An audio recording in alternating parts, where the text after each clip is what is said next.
जय जय शङ्कर हर हर शङ्कर जय जय शङ्कर हर हर शङ्कर जय जय शङ्कर हर हर शङ्कर जय जय शङ्कर. ஸ்ரீ சங்கர சரிதம் தெய்வத்தின் குரல் 5ஆம் பாகம் மேல் நாட்டவரின் பரிகாசமும் உள்நோக்கமும் தொடர்கிறது. நவீன சயின்ஸ் கிறுகிறுவென்று அவர்களுடைய நாடுகளில் தோன்றி அபிவிருத்தி அடைந்த காலத்தில் நம் தேசம் துருக்கராட்சியில் இருந்து கொஞ்சம் கூட முன்னேறாமல் நம்முடைய பழைய சயின்ஸுகளையும் மறந்துவிட்டது. இப்போது அவர்களுடைய சயின்ஸ் சாதனை நம்மவர்களுக்கு பிரமிப்பு உண்டாக்கிற்று. அதை பார்த்து அவர்கள் காலடியில் விழுந்து அவர்கள் சொல்வதையெல்லாம் ஏற்றுக்கொள்ள ஆரம்பித்தோம். தங்கள் காலடியில் வந்து விழுந்து தங்களையே வழிகாட்டிகளாக எடுத்துக்கொள்ளும் இதே இந்துக்கள்தான் மிக புராதனமான காலத்தில் இருந்து சில நூற்றாண்டுகளுக்கு முந்தி வரை சகல துறைகளிலும் முன்னேறி லோகத்துக்கே வழிகாட்டியாய் இருந்திருக்கிறார்கள் என்பதை ஒப்புக்கொள்ள அவர்களுடைய ஸ்வயாபிமானம் விடவில்லை. அது மட்டும் இல்லை, உள்நோக்கம் என்றேனே, அதற்கு வருகிறேன். உரைக்குள் கத்தியை மறைத்து வைத்திருப்பது போல அவர்கள் ரகசியமாக போட்டு வந்த இன்னொரு திட்டத்துக்கு நம்முடைய புராதன கலாச்சாரத்தை ஒப்புக்கொள்வது இடைஞ்சலாய் இருந்தது. அரசியல் ரீதியில் நம்மை தங்களுடைய ஆட்சிக்குள் கொண்டு வருவது மாத்திரம் அவர்களுடைய லட்சியமாய் இருக்கவில்லை. நம் சமுதாயம் முழுவதையும் தங்களுடைய மதத்துக்கு திருப்பிவிட வேண்டும் என்பதே அவர்களுடைய இரகசிய உத்தேசம். மறைந்து போயிருந்த நம்முடைய சாஸ்திரங்கள் வெளிவர நமக்கே உபகாரம் செய்தவர்கள் என்று அவர்களில் பலரை சொல்கிறோம் அல்லவா? அவர்களிலேயே சிலருடைய ஜீவிய சரித்திரம், அவர்கள் நடத்திய கடித போக்குவரத்து முதலியவற்றை பார்த்தால் நமக்கு தூக்கி வாரி போடும். இந்துக்களோடு விசுவாசமாக போகிற மாதிரி போயே அவர்களை வளைத்து பிடித்து அவர்களுடைய ஸ்வய மதாபிமானம் போகும்படி செய்து அவர்களை தங்கள் மதத்திற்கு இழுத்துவிட வேண்டும் என்று அவர்கள் பிளான் போட்டிருந்தது இவற்றை பார்க்கும்போது தெரியும். வெளியிலே மிஷனரிகள் பகிரங்கமாக செய்தது குறைச்சல், உள்ளூர குழிப்பறித்ததுதான் ஜாஸ்தி. வெளியிலே அவரவருக்கும் மத சுதந்திரம் உண்டு, இந்து சாஸ்திர விஷயங்களில் தலையிட மாட்டோம் என்று விக்டோரியா பிரகடனத்தில் இருந்து ஆரம்பித்து சொல்லி வந்தார்கள். 6000 மைலுக்கு அப்புறத்தில் இருந்து கொண்டு கோடிக்கணக்கான ஜனங்களை ஆளும்போது ஜாகிரதையாகத்தானே இருக்க வேண்டும். அதனால் வெளியில் நேர்மை மாதிரி பண்ணிக்கொண்டே உள்ளூர இந்துக்களை தங்கள் மதத்திற்கு இழுக்க எல்லா சாமர்த்தியமும் பண்ணினார்கள். நம் மதத்திற்கு வராவிட்டால் கூட பரவாயில்லை, சொந்த மதத்தை இவர்கள் விட்டுவிடும்படி பண்ணிவிட்டால் போதும் என்ற ரீதியில் காரியங்கள் செய்யலானார்கள். அதாவது இந்துக்களுக்கு இந்து மதத்தில் கௌரவ புத்தி போகும்படி பண்ணுவதற்கு பலவிதத்திலும் முயற்சி செய்தார்கள். பூர்வத்தில் எல்லா துறையிலும் இந்தியாவே முன்னேறி இருந்தது என்றேன். அது வாஸ்தவம். அதிலும் இந்தியா மிகவும் விசேஷமாக முன்னேறி இருந்தது ஆத்ம சம்பந்தமான சமய சாஸ்திரத்திலும் அனுஷ்டானங்களிலுமே ஆகும். வாழ்க்கையின் சகல அம்சங்களிலும் கலாச்சாரத்தின் அத்தனை இழைகளிலும் சமயமே ஊறியிருக்கும்படியாக இங்கே ஏற்பட்டிருந்தது. எதை எடுத்தாலும் அது ஆத்மாபிவிருத்திக்கு கொண்டு விடுவதாகவே ரிஷிகளாலும் அப்புறம் வந்த பெரியவர்களாலும் அமைக்கப்பட்டிருந்தது. இப்படி மத உணர்ச்சியையே மையமாக கொண்டு மற்ற எல்லா பூர்வீக சிவிலைசேஷன்களும் அழிந்த பின்னும் தான் மட்டும் அழியாமல் ஹிந்து நாகரிகம் இருந்து வந்திருக்கும் போது இங்கே போய் புதிய மதம் ஒன்றை புகுத்துவது என்றால் அதற்கு எவ்வளவோ தந்திரமும் தகுதிதத்தமும் பண்ணத்தானே வேண்டியிருக்கும். அதில் ஒன்றுதான், இன்னும் எத்தனையோ இருக்கின்றன, முக்கியமாக ஆரியன் திராவிடன் என்று ஒரு தாய் வயிற்று குழந்தையாக இருந்தவர்களை பேதம் பண்ணியது. ஆனால் அதிலெல்லாம் இப்போது பிரவேசிக்க வேண்டாம். நமக்கு அவசியமான அம்சத்தை மட்டும் பார்க்கலாம். ஹிஸ்டரி ரிசர்ச் என்று சொல்லிக்கொண்டே நம்முடைய மிக பழைய காலத்தை முடிந்த மட்டும் கிறிஸ்து சகாப்தத்துக்கு எவ்வளவு கிட்டே கொண்டு வர முடியுமோ அப்படி கொண்டு வந்து விடுவது.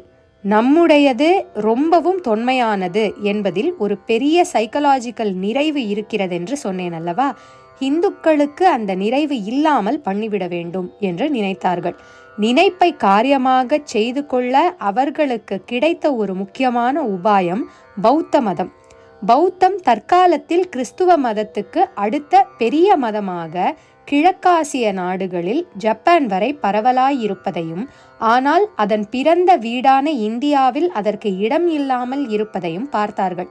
அதே சமயத்தில் புத்தரின் அன்புள்ளம், தியாகம் முதலியவற்றால் இந்துக்களுக்கு அவரிடம் ஒரு ரெஸ்பெக்ட் இருப்பதையும், அவரை தசாவதாரத்தில் ஒன்றாகவே சேர்த்திருப்பதையும் கவனித்தார்கள். நம்முடைய இந்து மதாபிமானத்தை குலைப்பதற்கு இதை நன்றாக பிரயோஜனம் செய்து கொள்ளலாம் என்று பிளான் போட்டார்கள். நம் ஜனசமூகத்துக்கு பரிச்சயமில்லாத கிறிஸ்துவை காட்டுவதற்கு முந்தி பரிச்சயமுள்ள புத்தரை காட்டியே நம் சாஸ்திராபிமானத்தை நலிய பண்ண ஆரம்பிக்கலாம் என்று நினைத்தார்கள். எப்படியும் பௌத்த மதத்தில் இவர்களை மதமாற்றம் செய்வதற்கு அந்த மதத்தில் விசேஷமாக ஸ்தாபனம் எதுவும் இல்லை. ஆகையால் புத்தரை நாம் விசேஷித்து சொல்வதால் அந்த மதத்திற்கு யாரும் போய்விட மாட்டார்கள். இது நமக்கு சௌகரியமாயிற்று. இவர்கள் அவதாரமாக சொல்பவரே வைதிக கர்மாக்கள், வர்ண தர்மம் முதலியவற்றை ஆக்ஷேபித்திருப்பதை எடுத்து காட்டியே ஹிந்து மத உணர்ச்சியை நலிவிக்கலாம். கிறிஸ்து சகாப்தத்துக்கு அப்புறம்தான் இந்தியாவில் பெரிய நாகரிகம் உண்டாயிற்று என்று காட்டாமல், அதற்கு கொஞ்சம் முந்தி புத்தரின் இன்ஃப்ளூயன்ஸால் அவரையொட்டித்தான் இந்தியன் ஹிஸ்டரியே ரூபமாக ஆரம்பித்ததென்று காட்டலாம். பாரத கலாச்சாரத்துக்கே முக்கியமாக இருக்கப்பட்ட முதல் பெரியவர் அவர்தான் என்று காட்டலாம். ராமன், கிருஷ்ணன் எல்லாம் கதாபாத்திரங்கள்தான்.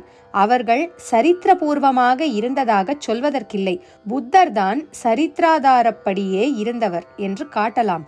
அத்வைத்தமா, மாயா டாக்ட்ரினா, அதாவது மாயை கொள்கையா, அவை பௌத்தத்தில் இருந்துதான் வந்தன. சயன கோலத்தில் விஷ்ணுமூர்த்தியா, அது புத்தரின் மகா பரிநிர்வாண சில்பத்தில் இருந்துதான் வந்தது என்றிப்படி எதை எடுத்தாலும் பௌத்தத்தில் இருந்துதான் இந்து மதத்தில் உள்ள உசந்த அம்சங்களெல்லாம் வந்திருக்கின்றன என்று காட்டிவிடுவோம். எல்லாவற்றுக்கும் அடிப்படையிலே டிராவிடியன் கல்ச்சர், அதாவது திராவிட கலாச்சாரம் என்று பேதமாக ஒன்றை பிரித்து சொல்லி அதில் இருந்தே வைதிக மதம் அநேக அம்சங்களை இரவல் வாங்கினதாக காட்டலாம். மிஞ்சியதில் பல பௌத்தத்தில் இருந்து கடன் வாங்கினதாக காட்டலாம். ரொம்ப நைஸாக எந்த பிரஜுடிஸும் இல்லாமல் உள்ளது உள்ளபடி ஆராய்கிறார் போலவே இப்படியெல்லாம் காட்டலாம். அப்படி பண்ணி இந்தியர்களுடைய இந்து மதாபிமானத்தை உளுத்து போக பண்ணலாம். அப்புறம் நம் மிஷனரி இருக்கவே இருக்கிறது, நம்முடைய மதத்தில் இவர்களை தள்ளிக்கொள்ள என்று நினைத்தார்கள். இந்த விதமான எண்ணங்களோடுதான் அவர்கள் ஹிஸ்டரி எழுதியது. அனாதி என்று இந்துக்கள் கொண்டாடும் வேதமே புத்தருக்கு 1500 வருஷத்துக்கு முந்தி ஏற்பட்டதுதான். அந்த வேதம்தான் இந்து நாகரிகத்தின் அஸ்திவாரம் என்பதும் தப்பு. அதற்கும் சில நூற்றாண்டு முன்னால் வேறே ஹாரப்பா நாகரிகம் என்று ஒன்று இருந்தது. அது திராவிட நாகரிகமாக இருந்தாலும் இருந்திருக்கலாம். அந்த ஜனங்களை அடக்கி ஒடுக்கி விரட்டிவிட்டு, ஆனாலும் அவர்களுடைய நாகரிகத்தில் இருந்தே பல விஷயங்களை எடுத்துக்கொண்டுதான் வேத நாகரிகம் என்று ஏற்படுத்தினார்கள் என்று ஹிஸ்டரியை ஆரம்பித்து மேலே படிப்படியாய் இதே மாதிரியான கைங்கரியங்கள் பண்ணிக்கொண்டு போயிருக்கிறார்கள். நம்முடைய பிள்ளைகளுக்கு குழந்தை பருவத்திலேயே இந்த சரித்திர பாடத்தை சொல்லிக் கொடுப்பதால் அதுவே சத்தியம் என்று மனசில் பதிந்து விடுகிறது. பெரியவர்களான பின்னும் அந்த நம்பிக்கை போவதில்லை. நம் சாஸ்திரங்கள் யாவும் அறிவுக்கு பொருந்தாதவை, சூப்பர்ஸ்டிஷன் என்ற எண்ணம் நன்றாக பரப்பப்பட்டு எல்லார் மூளையிலும் ஆக்கிரமித்து கொண்டிருப்பதால் அவற்றில் கொடுத்திருக்கும் சரித்திர விஷயங்களில் நமக்கே நம்பிக்கை இல்லை. நம்முடைய புராணங்களில் விவரமாக வம்சாவளிகள் கொடுத்து ஒவ்வொருவரும் இவ்வளவு வருஷம் என்று சொல்லியிருப்பது அத்தனையும் கல்பனைத்தான் என்று தள்ளியே விடுகிறார்கள். அவற்றை நம்பிக்கொண்டிருக்கும் சாஸ்திரஜர்களும் ஒன்று வரட்டு மூட நம்பிக்கைக்காரர்கள் அல்லது அசட்டு முத்தண்ணாக்கள் என்றே வர்ணிக்கப்பட்டு, அந்த வர்ணனை இளம் தலைமுறையினரின் மனசில் வேரூன்றி இருப்பதால் இவர்கள் என்ன எடுத்துச் சொன்னாலும் காதிலேயே போட்டுக்கொள்ளாமல் எங்கள் புரொஃபஸர்கள், டாக்டர்கள் சொல்கிறதுதான் அத்தாரிட்டி என்று நம்பிக்கொண்டிருக்கிறார்கள். இதுவும் ஒரு சூப்பர்ஸ்டிஷன் தான். எதை கொண்டு புராணத்தை தப்பென்று ரிசர்ச்காரர்கள் சொல்கிறார்கள்? அவர்கள் எதை கொண்டு இப்படி என்று கால நிர்ணயம் செய்திருக்கிறார்கள்? இதற்கு வேறையாக சொல்ல ஆதாரமே இல்லையா என்றெல்லாம் யோசித்து பார்ப்பதில்லை. நவீன படிப்பாளிகள் எதை சொன்னாலும் அப்படியே அங்கீகரிப்பது, பூர்வகால அபிப்பிராயத்தை அப்படியே திரஸ்கரிப்பது என்று இருக்கிறார்கள்.